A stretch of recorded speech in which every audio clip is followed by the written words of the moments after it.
It's often said that the Brickyard picks its winners. Jonathan Goke never gave the track that chance. Goke qualified 4th and quickly worked his way to the front, leading lap 1. A multi-time iRacing Indy Fixed Official Series champion swapped the lead with teammate Dan Guerin and pole sitter Jason Robarge early before a slew of incidents slowed the action.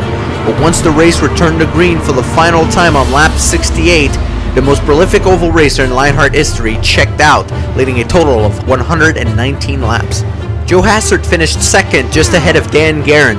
The duo spent nearly 100 laps trying to close a gap that at one point was over 10 seconds. By the end of the race, the gap was just under 2 seconds, but the result was never in question. Series founder George Anzaldo and race dark horse Bob Mikes both missed the start and never made the race with connection issues. Wrecks and mistakes cost a pair of Anzaldo's AGR Motorsports teammate, who both looked strong early. Robarge, on the heels of his first Lionheart pole, swapped the lead with Goke and Guerin early. On lap 26, Goke used a tow from his teammate Guerin down the back straightaway to pull alongside Robarge into turn 3. Goke lost the nose of his car and the dirty air out of Guerin's car slid up into Robarge, who bounced off the North Chute wall and violently tumbled to the grass, ending a promising day. On the ensuing restart, Galvin replaced his wrecked teammate in the front trio. The three swapped the lead on nearly every straightaway. Following the final caution on lap 64, when Vince Bluthenthal tagged the wall and collected Jared Turnbull, the trio again settled in.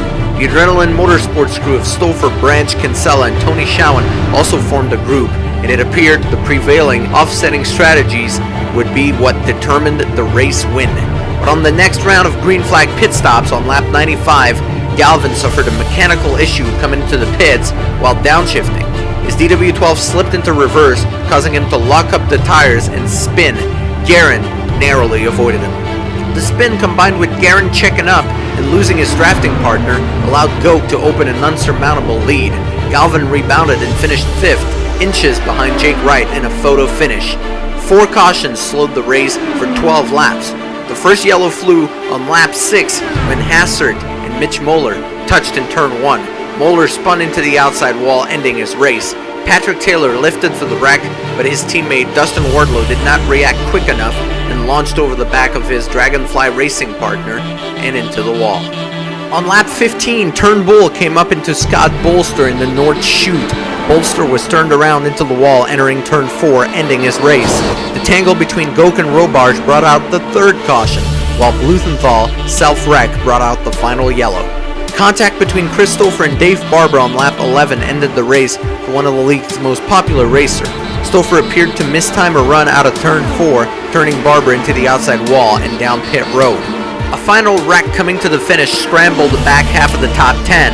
Tyler Turnbull and Brendan Limkeman exited turn 4 inches apart in a battle for 10th. As the two weaved back and forth, they made contact, sending them both flipping. Matthew Mercer and Michael Gray slipped under the airborne cars to steal 10th and 11th, with Turnbull and Limkeman the final cars on the lead lap. The Lionheart IndyCar Series, presented by First Medical Equipment, settles into its summer stretch now. Kinsella remains the points leader over Guerin by 57. Two-time defending champion Jake Wright sits 70 points out of the lead in 3rd, with Otis and Gray rounding out the top 5. Engineered to win, built to last. Nothing beats the feel of a true hydraulic braking system in the world of sim racing. HPP's hydraulic pedals and their accessories set the standard for simulation racing. For more information on HPP and the product they offer, visit hppsimulation.com. And for more on the Lionheart IndyCar Series, go to lionheartracingseries.com.